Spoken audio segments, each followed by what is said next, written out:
Missing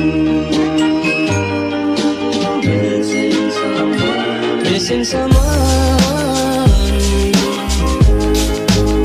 with all your missing someone with how much you listen and you listen. You listen, and you listen, and you did it right from the start.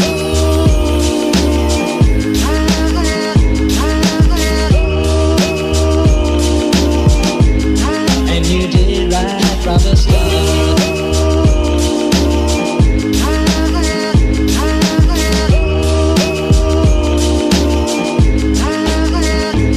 Missing someone is as normal. Missing someone and missing someone is as normal. Missing someone.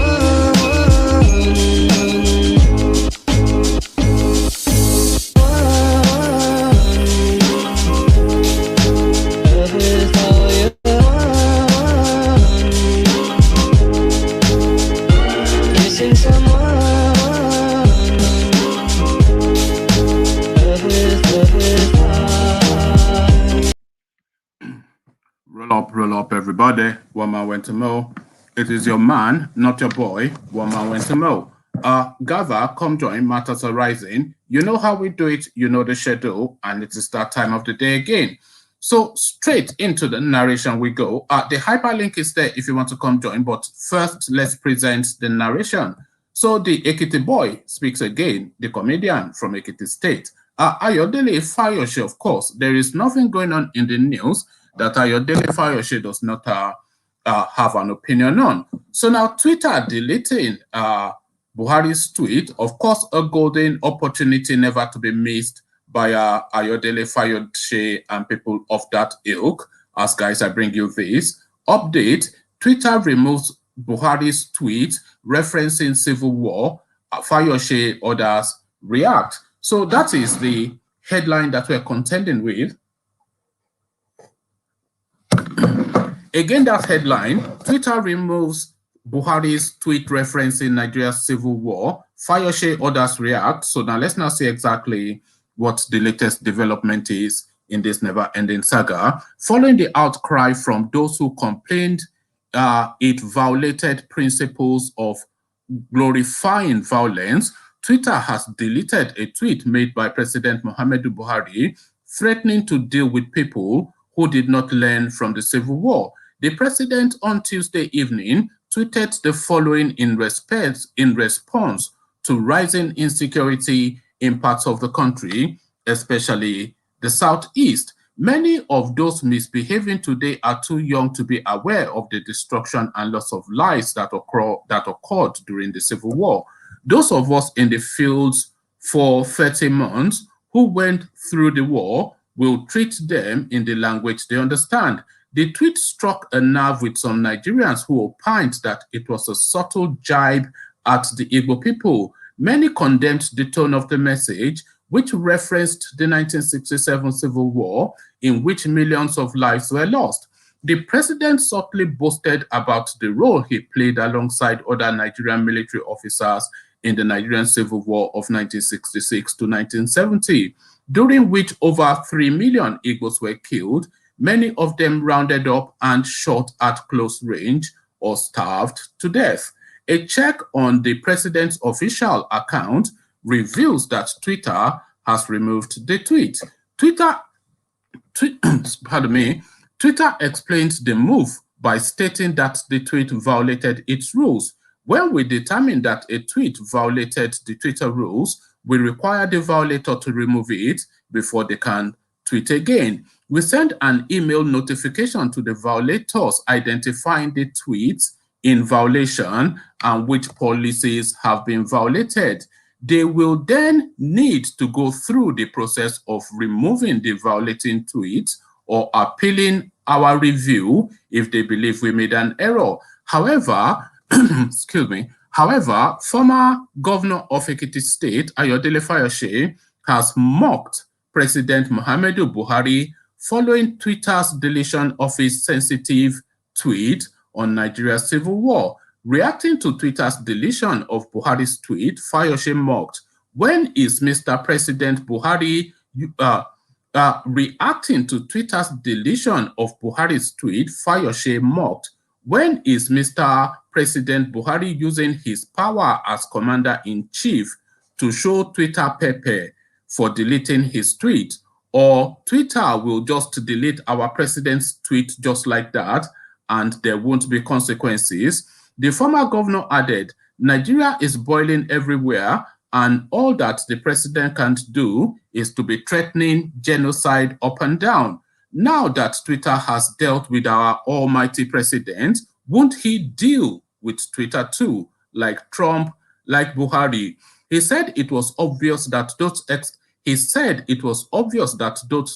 exercising Buhari's powers for him did not know when and where to stop their power madness. Regrettably, Twitter may not know that the president isn't the one operating the handle. A president who cannot address his own people in time of crisis can certainly not be the one tweeting on the crisis. Twitter should rather hold Garba Shehu, Lai Mohammed, and co accountable, he tweeted. So Fayose, as I said, never want to miss an opportunity, and very quickly he latches onto that one. So what's the second narrative? I think the second narrative is about the police being deployed. Yes, the police being deployed to Igbo markets in Lagos State. So a more serious note, this one: bomb threats. Bomb threats. Lagos police deploy explosive experts, others to markets dominated by Igbos. So for or against is what we are wondering, because that headline is a bit ambiguous. So the bomb threat, is it coming from the Igbos or is it against the Igbos? But hopefully the narration fleshes, sheds more light rather on that. The Lagos State Commissioner of Police, Hakeem Odumosu, has deployed personnel of the Explosive Ordnance Disposal EOD unit to marketplaces dominated by Igbo traders in the state to detect and detonate any combustive substance that could be planted there. This was contained in a statement on Wednesday, signed by the command's spokesperson, Muyiwa Adejobi. According to the statement, the move followed a video that went viral on social media, where traders, especially those in Alaba International Market Ojo, were warned of an impending attack on the market by some unknown persons. In the video, traders were instructed not to treat the information with kid gloves, but to be at alert. Odumosu, according to the statement, met the leaders of the market dominated by Igbos in Lagos on Wednesday at the police officer's wife's hall in Ikeja. The police boss dispelled such news, saying that there was no cause for alarm. The police boss dispelled such news, saying there was no cause for alarm in the state, as all hands are on deck to neutralize any form of attacks in any part of the state. He stated that such an information would never be treated lightly, whether it turned out to be true or false. As a first step to ensuring that none of the markets was attacked, he said the police has begun a show of force across the state in collaboration with other security agencies. Briefing journalists at the end of the meeting, Odumosu said, "We are aware that about 72 hours ago, a video went viral wherein somebody alleged that the Alaba International Market will be attacked, especially the election section, the electronic section, So the electronic section, of course, will be especially where the Igbos are. So let's just take that again. Briefing journalist at the end of the meeting, Odumosu said, "We are aware that about 72 hours ago, a video went viral wherein somebody alleged that the Alaba International Market will be attacked, especially the electronic section. Because it was said to be a particular group, we decided to extend the meeting to all the major markets, not only the Alaba International Market alone. We have those from trade fair where we have the concentration of the same set of people. We have them at Ladipo Market, Computer Village, and parts of the island. The purpose of the meeting is to let them know the preparedness of the command should any security breach come up, and that they should go about their lawful businesses without any fear of any attack. We have heard of areas where they said they needed assistance, like manpower, police stations, and posts. I advised them on how to enforce their own regulations within their markets, to empower their own officers, because we know at their markets they have their own task force that enforces their regulations. We told them to empower them, the task force, and that they must not ascribe it any tribe, and that they must not allow any form of disunity amongst them, because they need to close ranks so that collectively they will fight any external aggression if there is any. Some of the resolutions reached include the need to illuminate the market, because in darkness crime thrives. So it goes on and on. Let me see if there's anything else. Okay, let me take it from this paragraph. Our strategy won't be disclosed, but one thing is that as part of our proactive measure, we started a show of force at the Alaba International Market and across the length and breadth of Lagos to mobilize our resources to let the criminals know that we are ready, as well as to let the law-abiding citizens know that the police is there to protect them. We are not just having covert patrols. We are not just having covert patrols. We have what we have is increasing our presence. The EOD personnel, that is the explosives unit, the EOD personnel are also out. They are everywhere. In fact, for the past 2 months now, we have been having trainings and retrainings of all the officers of the command, right from the area commander to the DPO and others. All are part of the proactive measures to prepare the police for any eventuality. In their reaction, so the market people went on to give a reaction. So Fayose mocks Buhari and explosives in Igbo markets. Baba Akure, what says you? Good morning, good afternoon, good evening. Good, how are you? Fine, thank you. Good.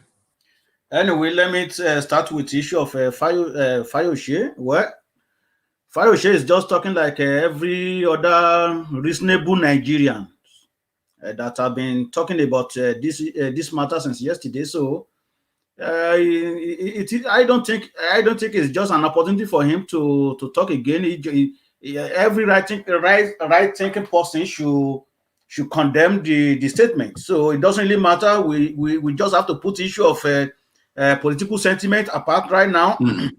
He is saying what is needed from every quarter of Nigeria to be said against that statement. So that is how I see that. It's curious that Buhari can carry on being president after he made that statement, because, you know, a lot of the time we hear the presidency, and we are saying that these people are putting words in his own mouth, in his mouth rather. So we said these people are putting words in his mouth, but now that we're hearing the words from his own mouth, is even more alarming than what we will hear from Garba Shehu or Femi Adesina. It's quite shocking. You are very right. You are very right. if it is another country where government really care about the citizen and they really care about the post they have, or they really care about their country. You see these people, they're just talking about one Nigeria, not white Nigeria. Do they really love that Nigeria? That is the question we need to ask. Yes, that's the question that I am. You remember I was asking, is Buhari a patriot? You know, is he actually a patriot? Does he care for that country? Because if any right thinking leader made such statements, what they're supposed to do is to apologize. We see in many instances where the leader like that will resign, but that doesn't happen in Africa anyway. So that is Africa political landscape. That will never happen in Africa. So in so many instances, we see leaders resign, or they come on live TV again and apologize for the misstatements. So, and what we'll be hearing from Gabachew, as you rightly said, we can see that it is what he want them to say, because in Yoruba proverb they said,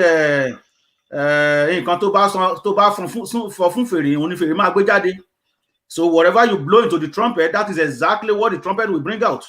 So that is what we are seeing. You see that your Yoruba even is almost like a gun, you know. The way you people are speaking Yoruba, we need to. Yeah, he speaks it with a very heavy. Yes, accent. it's almost like a foreign language that is speaking. I don't. We should mandate going to Lagos or York for these people for at least 1 year to. Over, carry on. So that is it. That is the position we find ourselves. It is very baffling. It is very sad that we have a leader that doesn't really care. And the issue of bomb in Lagos. Yes, it looks as though they are actually targeting Igbo markets. Apparently, there's a viral video going around that is sufficient enough for the police to come out and show like a public response. Remember, the issue is that we need to take a look at it like this way. We see INEC office being burned down in the East. We see police station being ransacked. We see the prison being ransacked. We see military being killed. I was listening to one interview today with one of the former governor, I think maybe Anambra. I could not really recall the name of that man, but he was the former governor of Anambra State, I guess, on Arise TV, or is it TSL? Anyway, yes. What did he say? Yeah. What he said is that he said the action that is going on in eastern part of Nigeria right now, he didn't really believe that it is IPOB or ESN. To me, I've been thinking about this way. You mean like a fifth columnist? Like some dark shadows wanting to orchestrate, you know, to ferment. Exactly. So what we are seeing here, to me, I don't really believe that ESN, though everybody is saying, oh, there will be no election in 2023, there will be no election. If God knows what is going on. As a matter of fact, we can see state actor perpetrating this.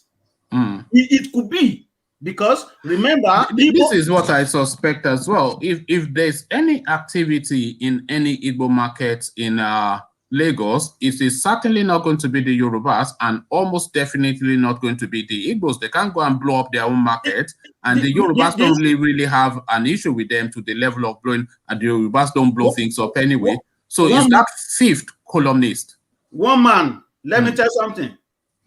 I'm going to disagree with you. You know, okay.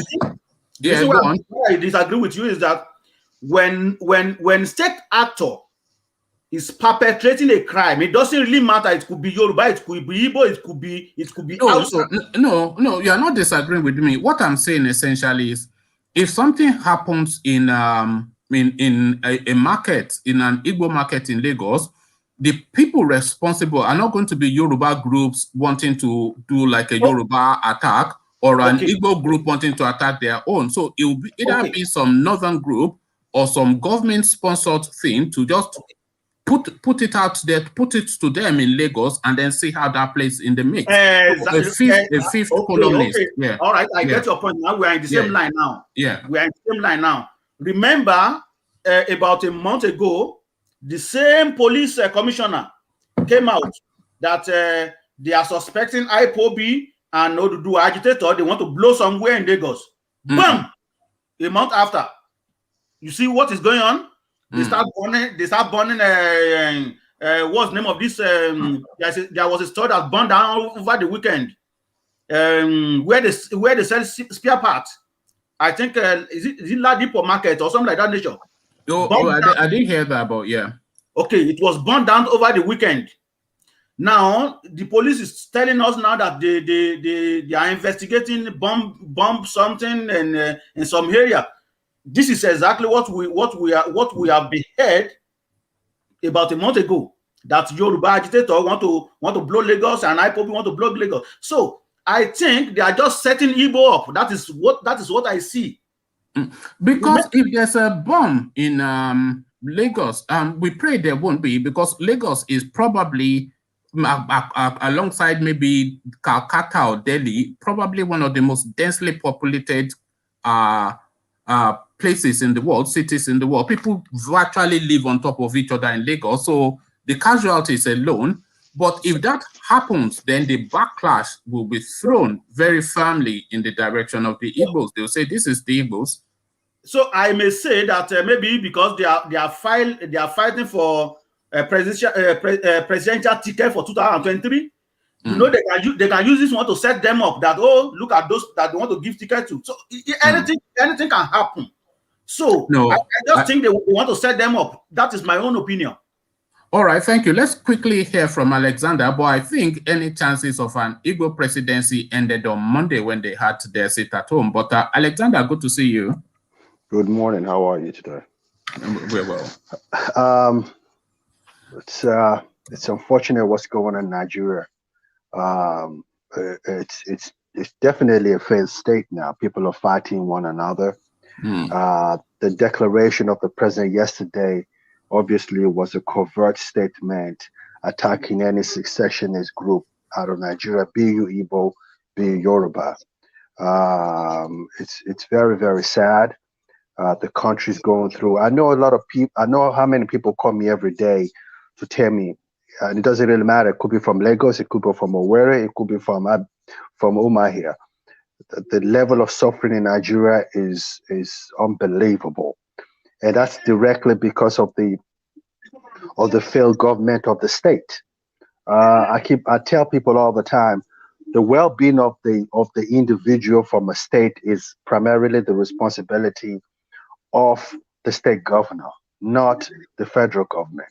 The federal government, whether you like it or not, whether you agree with it or disagree with it, allocated X amount of money to every state to be able to take care of whatever they need to do. If your governor decides to take half of it, put it in his pocket and use the other, which is insufficient to do what he has to do, you can't blame the federal government for that. But it's sad. I don't know where we're going to, but the country's imploding. The country's imploding. Yes, almost certainly the next 6 months will be like a defining period for the Nigerian state. It's just like a pivotal period that we're going to go through, because of course Buhari has now said he is making this threat. Is he going to follow through with it is the question. And then the already in situation restlessness and insecurity continues to escalate. So he is waging against them in the East. There's insecurity all over the country, no money, and they are saying they want to have an election. It's just a recipe for an implosion. The next 6 months in Nigeria is going to be make or break, you know. Well, I wish he dedicated half of his power and energy to fighting the terrorist organization in Nigeria and just leave the people to agitate for their independent states. That's the way I see it. I mean, it's sad. But if you know Nigerian politics very well, and you understand the man called Buhari, you know that he's a fundamentalist.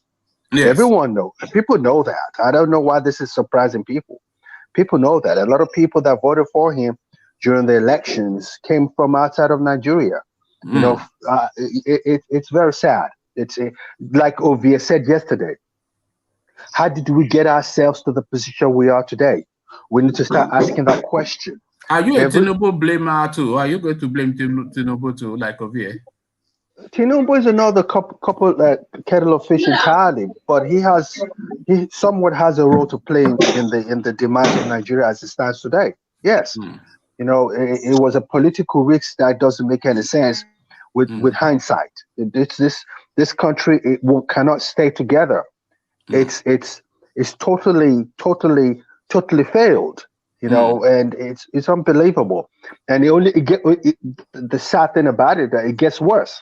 It's only going to get worse. It won't get better, you know. Because if we look at if we chart the trajectory since 2015, there's nothing to indicate that anything will get better. Because from 2015 we started to see the incursions of Fulani headsmen, and we were saying this was a problem. Now it is turned into a crisis. And then, of course, the IPOB voice was just some voice in the background making just like a little insect that you're batting away. But now it's at the heartland of everything within the Nigerian space. There's Oduduwa agitation. So since 2015, when this guy came in, and the economy has fallen, of course, nobody can eat, nothing is happening, everything is falling apart. So things have gotten progressively worse. So there's nothing to indicate that in 18 months, something that he has not been able to do in 6 years, there's nothing to indicate that in the 18 months or so that he has left, anything will improve. So it will, but from the trajectory, from the antecedents, things will get worse and worse and worse. But at the rate that they are escalating now, the next 6 months really is going to be, it's going to be interesting. But when the dollar becomes 1,000 naira, that's when you know that. Yes, you know, I think it's because I do a bit of currency trading as well. So I think it was actually the last time I checked, it was 701 to the pound the last time I checked. You know, so and that's indicative of what's going on in Nigeria today. The economy is good. It's 700. It's 702 now. So 700. Yeah. Imagine that when Goodluck Jonathan left this guy this thing, it was 350 or so to the pound. I'm not talking the dollar, the pound. You know. Yes. So we just forget it, man. It hurts. It hurts. As someone from the older generation, I can't believe what Nigeria is going through. I can't believe what the citizens are going through. And the sad thing about it is, I don't know what year you went to high school, but from the middle 80s to date, the standard of education is really falling down. You come across college graduates now that can't even read and write properly, and they're college graduates. No. I'll give you an example. I had someone come into my office the other day. I was multitasking. So I had a brain fart, part of my expression. And I turned around, and I asked him, what's 3 multiplied by 7? He said, I don't know. I have to check my calculator. And he's a college graduate. Yeah, no, but that's the thing. I think anybody, my set was run about the 89th set in Maryland. Okay. So anybody from, let's say, the 90, 91 onwards, forget mental arithmetics, because but not 3 multiplied by 7, though. Yeah, not when we were never allowed to bring a calculator into the exam hall in those days. But now, if you don't have your calculator, the invigilator will lend you one for the, you know. So no, forget mental arithmetics. It's a thing of the past. But no mental arithmetics in Igbo markets. It looks as though it's explosives. This is what they're telling us. It gets darker and darker, Alexander, within the Nigerian space. And if anything goes off in Lagos, then forget it. That's the end. Yes. Oh, yeah. Oh, yeah. That's the end of it. That's the end of it. But I think those guys are already there. I think this terrorist organizations are already, they already have sleeper cells in Lagos, and they're just waiting on instructions. Yes, really I absolutely agree with that. I absolutely agree with that. And I don't think Lagos has even though Lagos is probably, along with Abuja, the two that you would say relatively advanced cities within the Nigerian state, but just by the sheer number and the density of it, I don't really think it's equipped to deal with any serious major. Even if the ambulance is coming, will it go and they go slow or hold up in the road? By the time the ambulance gets there, it's 10 days later. It's just ridiculous system. Igbo, let's hear from you. A short session in the afternoons, as you know. Igbo. Yeah, I'm here. Good afternoon. Good afternoon. Good afternoon to you. What's the topic all about? Sorry, can you just enlighten me a bit? Hello, is one man there? One man, are you there? Igbo, we were just talking about people taking calculators to school. You are coming to school. You have not brought your exercise book or done. We were talking about Fayose mocking Buhari. He's saying, is Buhari now not going to use his presidential powers to deal with Twitter and show them Pepe? You know, so Fayose making fun of Buhari's tweet being deleted. And then the police command in Lagos State said they've become aware of a viral video that is threatening to set off explosives in Igbo-dominated markets in Lagos. So they've now dispatched teams of explosive experts to markets dominated by the Igbos in Lagos, and they're sounding the alarm and just like advising the market leaders on security measures. So those are the two things that we're talking about: explosives in Igbo markets in Lagos State and Fayose mocking Malam Buhari. But we on ground in the Lagos State here, we are not getting any of this information. Yeah? So I don't know where this information are really coming from. The other time, the same market was burning in, what do you call it, in Ladipo here. So they were shouting, market is burning, but nobody was really seeing where the fire was, though. But that being said, they just have to beef up security in the state. In like Lagos State now, we don't, they say the terrorists has already had this terror here. I will not doubt, even myself, there was a day I was moving in Lagos. I saw these people on this, people who don't normally say on this Jalabia full of bus in the middle of the night, driving into the island. And I touched one of my friends and said, are those guys not those Fulani guys? They are just loading inside that bus. Where are these guys going? I just asked the guy, I said, that's how they pass sometimes, so that he has mocks here. I said, And then I show you my face. So if they say people like that are in Lagos, I will not doubt, because in the Lagos sometimes you'll be seeing some strange faces, people you don't normally used to see before. Igbo, I've posted a link to the story for you to go and read at your leisure. But the idea of those Fulani cells being in Lagos is a concern, because this is something that Alexander just mentioned maybe even before you came in, and you are now corroborating it that by saying that there are truckloads and truckloads and truckloads of them coming in. But then, of course, who do you even think you want to put explosives in Lagos?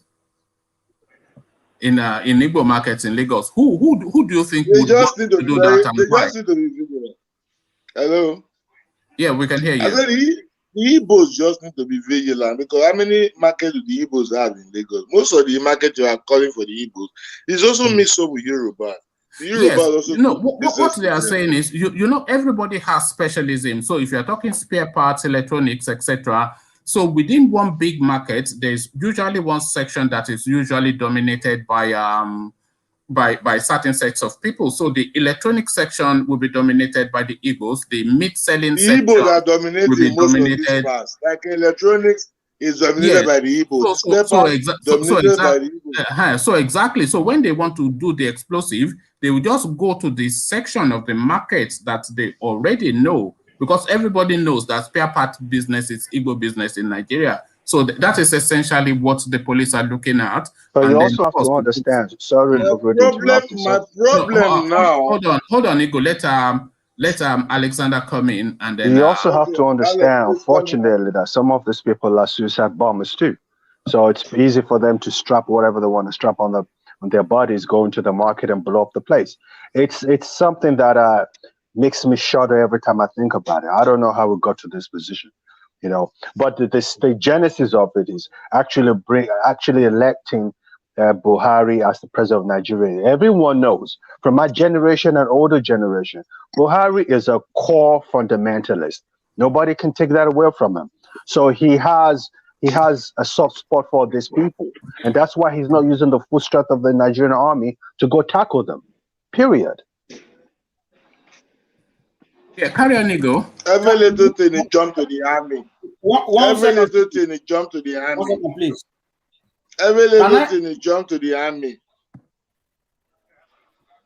Igbo said he did not hear about Ladipo market be burned down, right? For you to see how Buhari is thinking. Look, can you hear me?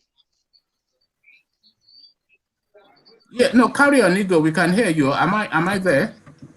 Yeah, Igbo, yeah, carry on, and then let's hear from engineer, and then Igbo, can you hear me? What I was just looking for. Hold on, Igbo. What I was looking for is some article as far back as 2007. Tinubu himself described this same Buhari as a religious extremist and a bigot. So this was what he described Buhari as far back as 2017. Yes, Tinubu was right. I'm still looking for that video. It's true. A tribalist and a religious fanatic. So this is what Tinubu thought of him in 2007. Yes. So back to Ovie's narrative that it is not as though Tinubu did not know what he was signing us up for. So yeah, but carry on, Igbo. Yeah, carry on, Igbo. Igbo, are you there? Fundamentally, it's a tribal bigot. That's the truth. No. Oh, okay, we can't hear you. So let's go to engineer. Engineer, so your words. Yeah, good afternoon, everyone. And good afternoon, engineer. I'm here. Yeah. I'm here. Okay, carry on, Igbo.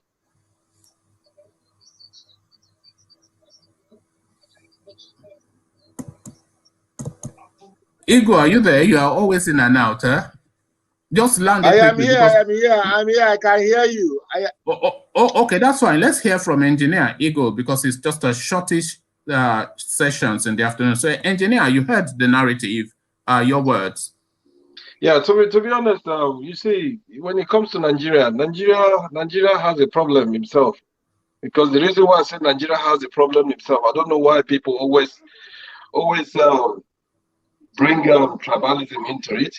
Because Nigeria as a whole nation, if everyone that was born in Nigeria and is living that country, we only have one passport, which is the green passport.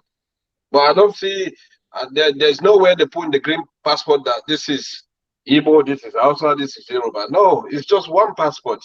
So at the end of the day, our leaders, this is what I always say, they betray the people, they abuse the power. Once they abuse the power, what people need to do here is sit down, ask them the same question that we elected you people and you people betrayed us. Please, we are pleading with you guys. Can you guys step down, please? That's just the fact. There's no need to argue or no need to. But engineer, to the police alert to say that there's a threat of explosives in Igbo-dominated markets in Lagos State.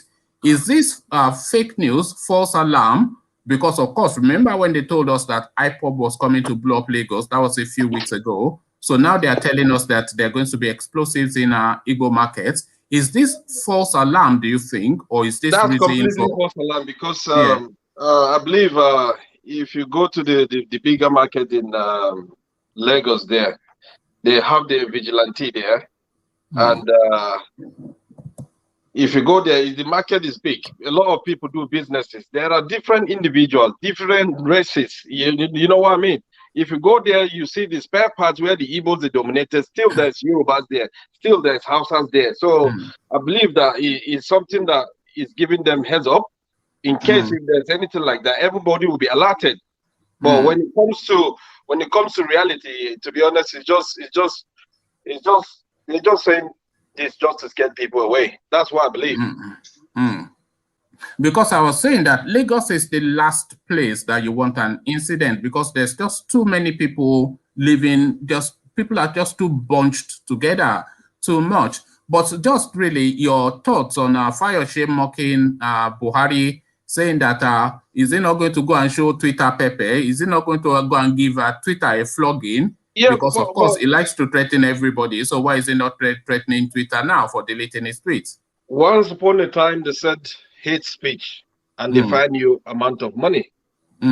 So what is happening now? So they have to find who is going to find Buhari? Whoa, well done. That's so the now question. this now some lawyer should pick that up actually, because this is a case now of hate speech now. Exactly. So we'll put it to the evening session. I'm sure there must be somebody that can champion that, because this is hate speech now. So somebody, where's Femi Falana? What is Femi? That's hate speech. But thank you, engineer. Let's just hear from hate speech.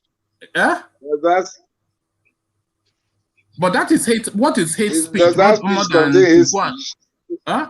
Does it contain? That usually contains genocidal thing, not hate speech. That's not hate speech. That is going to go and wipe out an ethnicity. No, I don't think so.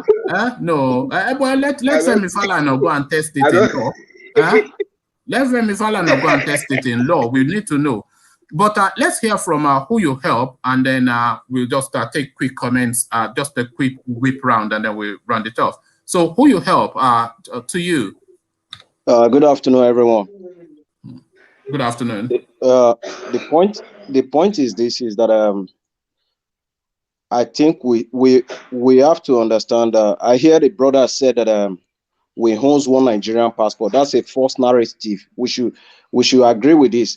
We only have green passport, but inside that passport, your ethnic group is inside.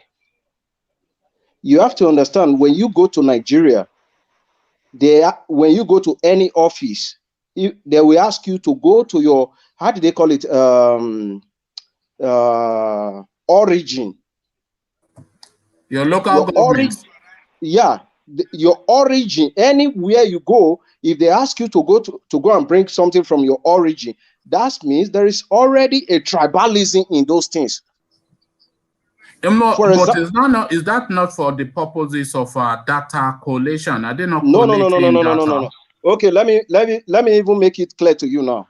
Okay. Because even you know, even in whichever country you are in, when you are taking those boxes, they'll ask you if you are Black, Asian, Chinese, Japanese, etc. That is not the point. That is not the point. You are living in a secular country where there is a lot of ethnic group. We are talking about a Black nation. Yes, but the same principles apply, is what I'm suggesting. No, that is we're living in a multi-ethnic country, and if they are asking to know your ethnicity, that is to see what ethnic balance. Can you tell me Nigeria has an ethnicity? Well, we have ethnic groups. What are you? What is the ethnic? Yoruba? The Yorubas are an ethnic group. What are they? We are Black nation. Nigeria is a Black. I'm coming. Okay. Let me explain this. Can you calm down, please? Nigeria is a Black country. You have the floor. Nigeria is a Black country. For example, I live in 2 countries in Europe. I grew up in Austria, and I moved to Finland 12 years ago or 13 years ago. The point is this: can you tell me now if Nigeria as a nation is not? I will not call it a racist country, but I will call it a tribalism country. For example, can you tell me a Nigerian man from Ondo State, born and raised in Kano, can you tell me he's going to contest as a governor of Kano State? That they will allow him to contest as a Kano? I ask you a question, please. Please. When we are talking, you should answer my question. Let me answer, but you cannot ask the question and choose the answer. So if you ask the question, then I can answer in, how I see best fit. So what you are saying applies in even the country that you live in. The local councillor of your council is indigenous to that locality. If you go to Manchester, the mayor there is from Manchester. If you go to London, the London mayor is from London. They would not accept somebody from Manchester or Scotland to come and be the mayor of London. So that's just how it works. You didn't listen to what I said. You didn't listen to what I said. No, you're asking if a Yoruba man can be the governor of a northern state. No, and I'm saying, this is my point. I said you didn't listen. Okay, go on, ask it again. My question is this. A Yoruba man called Tunde Babalola was born and raised in Kano. Yes. Can he contest as a Kano governor? It will be very difficult because people look. Thank you. Hold on. He can legally. He can. Legally, he can. Do you agree with that? I ask you, has he ever happened in Nigeria? Yeah, I will give you instance. I will give you instance abroad now. He can is the answer to your question, and I'm sure that you is, agree. That's he can. The Constitution permits him. Let me look, my brother. Does the Constitution legally it can, but if it will happen, is what we don't know. No, yeah, that's the thing. But the Constitution in Lagos and Igbo land, it will not happen in the north. Let's call it spade. Let me go on. No, I don't agree with the points that you are making. Okay, let me go on. Yeah. Can you allow me to go on? Okay, carry on. Let's call a spade a spade. Most of us here were born in Nigeria. For the last 60 years, what I just asked you now has never happened in any way in Nigeria. So that means that is tribalism going on in Nigeria that we all should accept. If anyone can dispute that, you cannot dispute it. No. You cannot dispute what you are saying. I ask you a question. In 60 years of existence of Nigeria, as Babalola Fatoki contest a governor election Okay. Let's leave Babalola Fatoki. Okay, good. Hold on. Who you help? Let's leave Babalola Fatoki in northern state, and let's take Danladi Mukhtar in Ondo State. Can Danladi Mukhtar contest to be the governor of Ondo State? No, because there is this tribalism. I'm telling you about tribalism. Yeah, but that you see, when you use words like tribalism, you color it in a language that is also like a negative tonality. But the tonality is that people look to their own first. The English person would naturally gravitate towards the English person. The French person would naturally gravitate towards the French person. The Chinese, the Yorubas, the Hausas, the Igbos. So, you're trying to put a negative spin on something that is. Let me explain to you now what I mean. You are speaking English. You are speaking English, but I'm trying to speak a proper Yoruba or proper Pidgin English for you. No, the point is to put tribe. No. My point is this. My point is this. As a British, for example, you live in England. You are not from England. You were born. For example, your son was born in London. Your son can contest because he was born in London. He can contest for the mayor. Can you tell me those Igbo or Hausa or some part of Yoruba who their ancestor or probably their grandfather were not from what is it called, from Ondo State, for example, from other state? Can you tell me they can contest in Lagos State to be a governor? No. Thank you. Leave it that way. Let's leave it that way. But no is not my answer. But if that's what you want to, let's leave it that way. We all know. But no is not my answer. If they will win, is what we don't know. Yes, but they are not. Nobody has the analogy you drew is a false equivalence. My son being born in, for instance, I was actually born in Oxfordshire. So if I wanted to contest for a position in Oxfordshire, I stand a better chance of being an indigenous to that place than somebody from Manchester. So it is not the color of your skin. So that replaces the ethnicity. You are misquoting all these things. Somebody complained about this show that you run things around. That's my question. Don't worry about people complaining about a lot. I ask you a simple question. I ask you a simple question. I don't bother with any of that. I ask you a simple question, but you are beating around the question. Because you want me to give you the answer that will. No. I didn't want you to give me a right answer. My question was that for example, I'm from Ondo State, you are from Oyo State. Yes. For example, now, from one man is not even from Oyo State. He's from Lagos. He speaks Yoruba like a Lagosian. So he's from Lagos. I don't know why you keep saying Afidio local government area. Oyo State. I beg you, you are not from there. Let me even make it clear now. I was trying to explain to you that in Nigeria, born somewhere did not give you a priority to contest for a governor in that place if your father or your mother, they are not from there. But in England, in Europe, as long as you are born in that place, you can contest for mayor in that place. What I'm trying to say is that the tribalism in Africa is too powerful.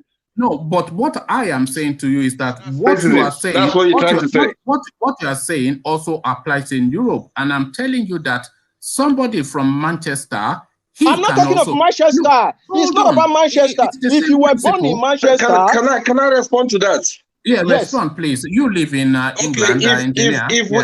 If Nigeria should put their constitution into practice, I don't think I think things will happen for real. I'm just telling you, the constitution is not working because of tribalism. Simple. Fair enough. I understand what you're saying. Why are we arguing all this going on from? Yeah, that's why. Without the constitution, tribalism is in there. That's racism. It is not It's a tribalism. Why is the constitution not working? It's a tribalism. That's why the country is falling apart. All right. Things are falling apart because of tribalism. We need to work on it there. Okay, let me even finish. Let's leave the tribalism and everything. All right. Okay, and now everything that is happening in Nigeria actually is a tribalism. Everybody is blaming Buhari. What is the reason why Buhari is always going to the east to fight when something happens in the east, and then in the north they are killing every day? Buhari has never waged war against the bandits or Boko Haram. Why? It's tribalism. You cannot defend that.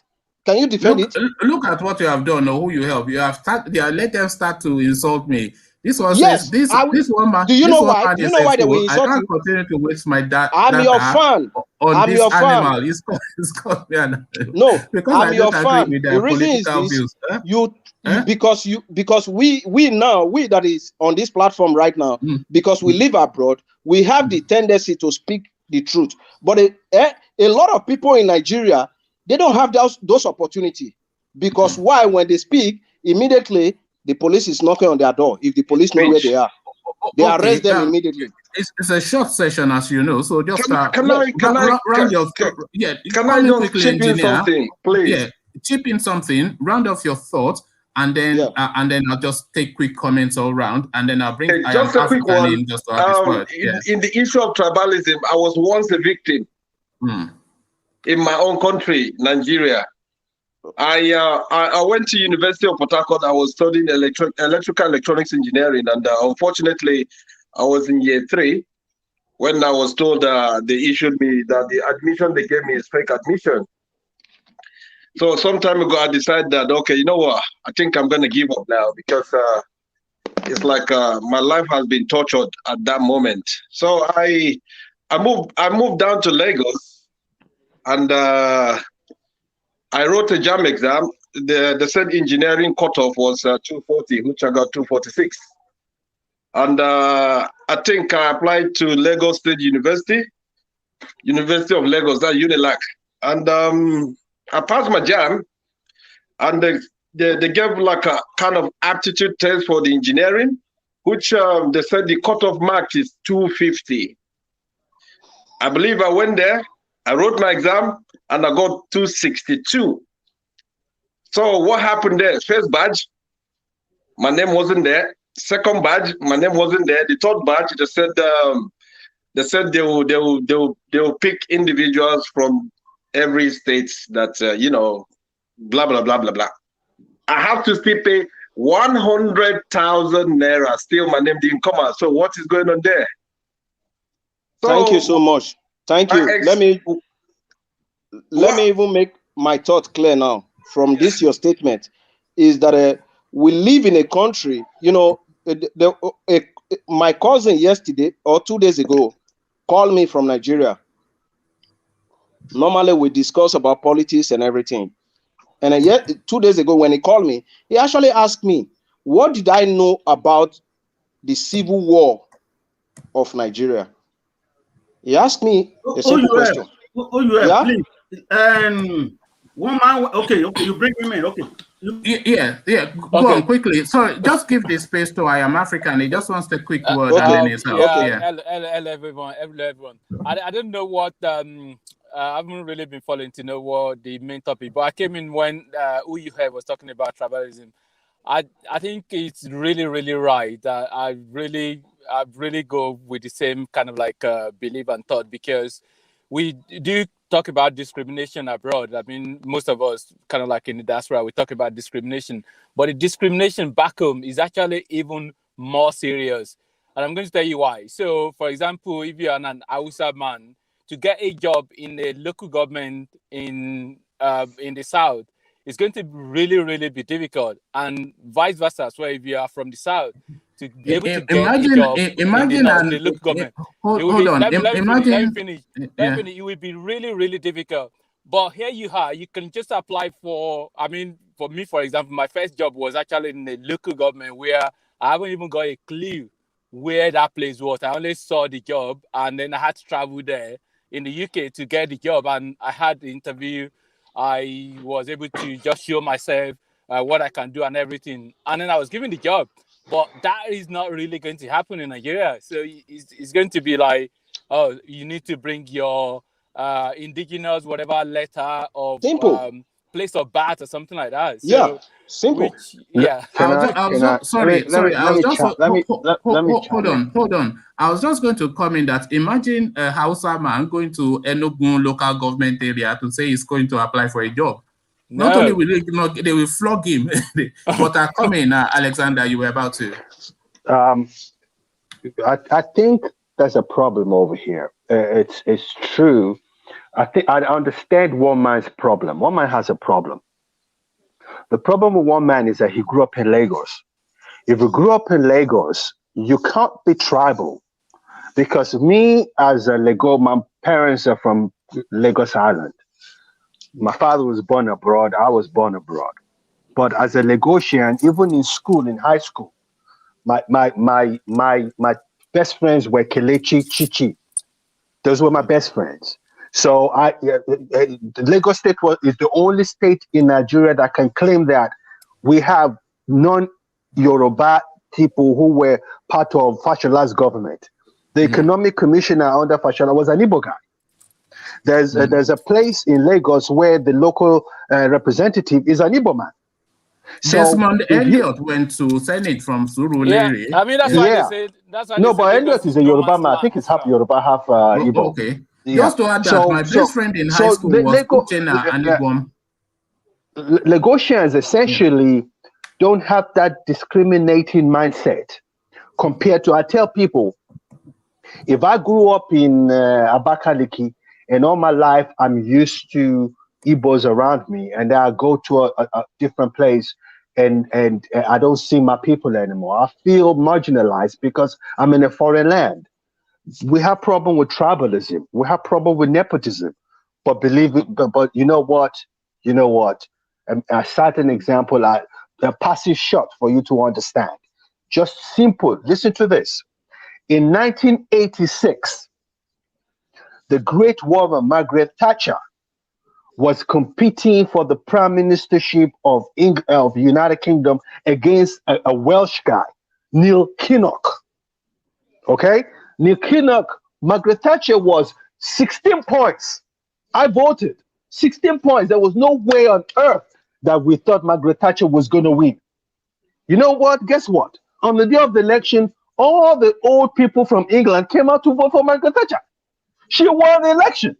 Yes. So then we have all these things all over the world, but Nigeria takes it to the next level, and it's unfortunate. Yeah, it's unfortunate. So thank you for that. Yeah. That was exactly the point. But of course, you are more eloquent than I am, so you are able to put it in more elegant words. But those are the exact sentiments that I was trying to express. That you get this everywhere, and people gravitate naturally towards their own. And that is why, really, apart from who was that guy from Scotland? I can't remember, the one that came after Tony Blair. Gordon Brown. Gordon Brown. Yeah, Gordon Brown. Apart from Gordon Brown, the weight of the English prime ministership has always been to England, because to the English people. Yes. Yeah, of course. Yes. Yes. But let's just round off comments. Just you, Baba Akure, and then we just go in a cyclical way. So Baba Akure, then engineer, then we just go round that way. So Baba Akure, your comments. Thank you very much. I just want to briefly add to the issue of racism in Nigeria. Racism, tribalism, whatever we call it, is still the same anyway. I have mentioned it on this platform a couple times. When you're talking about the most racist country in the world, is in Nigeria. No doubt about that. Yeah, anybody can argue with me, because even apart from issue of oh, you are from north, you are from south, you are from east. Now, if you are above 25 years old, you cannot get job in Nigeria. That is number one. They will be telling you any age from 18 to 25. So what happened to those who are above 25 years? I live in Canada. Even though when you get to the age of seniority that you cannot work any longer and you are getting pension from government, if you still want to work, they will still give you job. But in Nigeria, when you are between 18 and 25, if you are above 25, you are not getting job, so you are useless. So what are we saying? Can we be more racist than that? Can anything be more racist than that? When you raise to the extent that you are sideline some people, even if they are qualified, you'll be telling them you cannot give them job because they are 40 years. Meanwhile, here you still see people 65, 70. If they can still work, they still work and make living. So there is no doubt Nigeria is one of the most racist countries in the world. That is my take.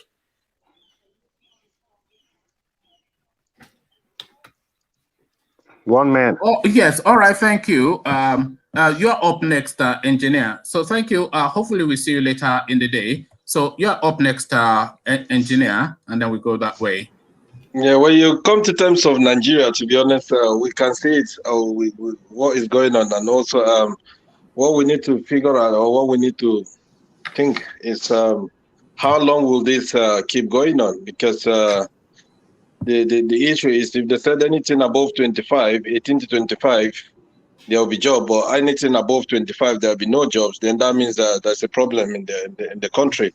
But something we need to think about it and realize here again is it's time the leaders, let's just pray, let's keep fingers crossed, let everybody just do their best to see how we can figure out any young chap that will come into the system and help us to brush all these things.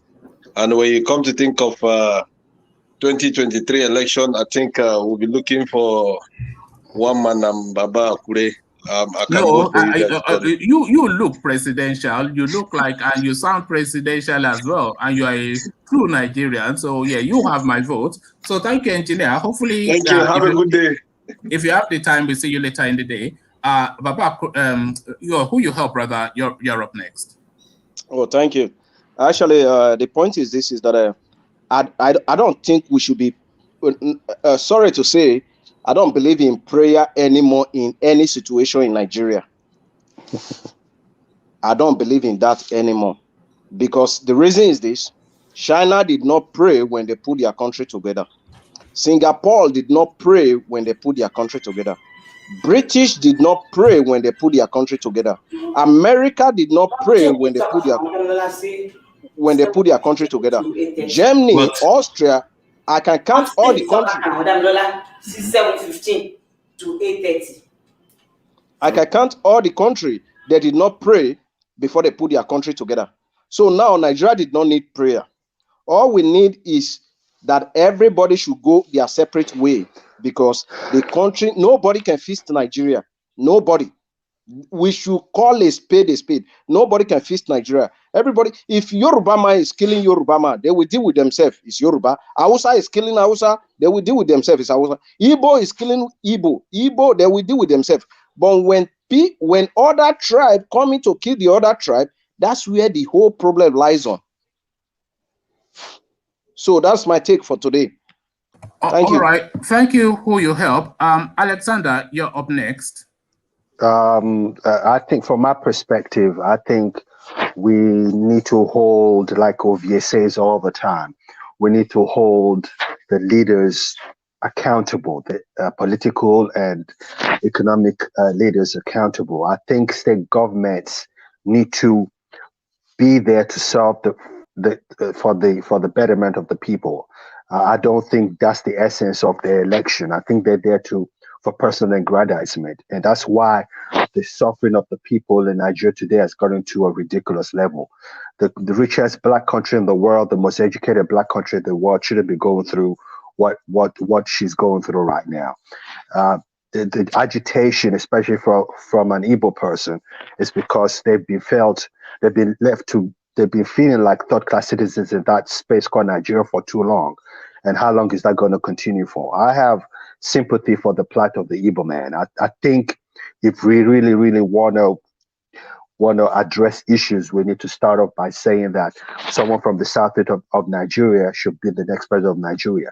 I'm not sure Igbo people want to be part of Nigeria anymore, unfortunately.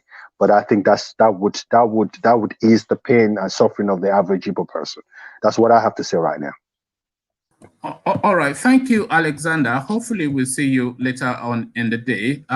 Igbo, you're up next. Igbo.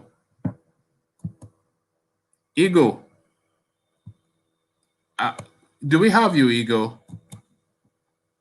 Okay, I think we have lost Igbo. So let's see. Last word.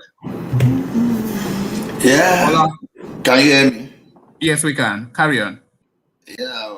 Well, like other speakers have said, personally, I believe that what Nigeria just needs now is that everybody should just go on its own.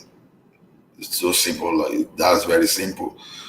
The other guy said he doesn't believe in prayer. But now my question is, why do we need to pray if we can act? So many of our problems, we don't really need to pray, because you pray and you are doing exactly opposite of your prayer, which doesn't make sense. So it's like someone that is praying, for example, that X-Men should not come and destroy your farm. But you make your farm and someone now takes the X-Men there. So how does the prayer help that? So what you need against X-Men that will come to destroy your farm is just security, nothing more than that. So and like Ovie said yesterday, that we should hold our leaders responsible. That is exactly what we're doing, because all our energy concentrated on Buhari, whereas our leaders are using that to consolidate on their grip. Or they use that to hold on to the power. They are covering their own track while we only talk about Buhari. I suggested in a forum this morning is that what stopped our rep, our senators, our honorables from walking away from the National Assembly if nobody is listening to them? What stopped the dollars now? The dollars. Exactly. So the problem is beyond Buhari. The problem is both on our side and on their side.